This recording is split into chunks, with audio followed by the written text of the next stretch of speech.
আগে যদি জানতাম কাজু কাতলি বা কাজু বরফি আনালে এত সহজ, তাহলে আর বাজার থেকে হলদিরামে কাজু বরফি কিনতাম না এত দাম দিয়ে।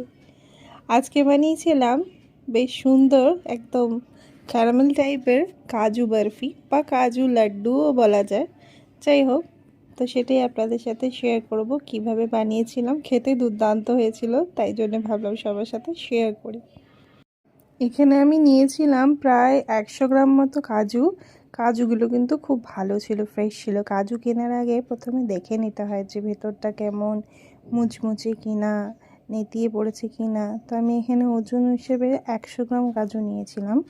এখানে আমি চিনি নিয়ে নিচ্ছিলাম মিষ্টি করার জন্য। কাজু বরফি মানে মিষ্টি, তো 100 গ্রাম কাজুতে 100 গ্রাম চিনি কিন্তু লাগে না। আমার এখানে মেজারমেন্টটা ভুল হয়ে গেছিলো। যাই হোক, পরে আমি আরও কাজু অ্যাড করে বা মিষ্টিটা কমিয়ে ব্যালেন্স করেছিলাম। তো এই প্রথমেই কাজুগুলোকে মিক্সিতে, একদম শুকনো মিক্সিতে বেটে নিতে হবে। এমনভাবে বাটতে হবে যাতে এটা ঝুরো ঝুরো হয়, এর মধ্যে থেকে যেন তেল বেরিয়ে না আসে। এই কাজুর যে পেস্টটা, এরকম ঝুরঝুরে রকমের যদি কাজুর পেস্টটা করা যায় তাহলে কিন্তু কাজু বরফির জন্য একদম পারফেক্ট হবে। বেশি কিন্তু ব্লেন্ডারে করা যাবে না। তো এখানে আমি একটা শুকনো তাওয়া নিয়েছিলাম, তার মধ্যে আমি চিনিটাকে দিয়ে দিলাম। আমি যেহেতু এখানে কিছুটা পরিমাণ ক্যারামেলাইজ করব, সেই জন্যে প্রথম থেকেই জল দিয়ে নিই। চিনিটা একটু গলে যাওয়ার পরে একদম সিম আছে জল দিয়েছি। দেখুন আস্তে আস্তে গলে গেল এবং একটা সুন্দর কালারও এসছে। যখন এইভাবে টকবক টকবক করে ফুটবে বেশ, তখনই বুঝতে হবে যে চিনিটা একেবারে রেডি হয়ে গেছে। তখনই আমি গ্যাসটা বন্ধ করে দেব। দিয়ে এর মধ্যে কাজুর যে পেস্টটা তৈরি করেছিলাম, পাউডারটা বানিয়েছিলাম, সেটা দিয়ে দেব।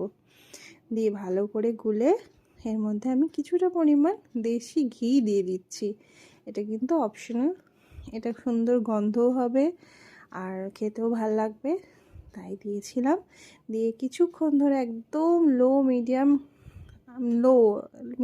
লো আছে ভালো করে মিক্স করে, ব্যাস যখন আঠা আঠা ব্যাপারটা হয়ে চলে আসবে তখন সবাই বুঝেই যাবে যে এটা তৈরি হয়ে গেছে।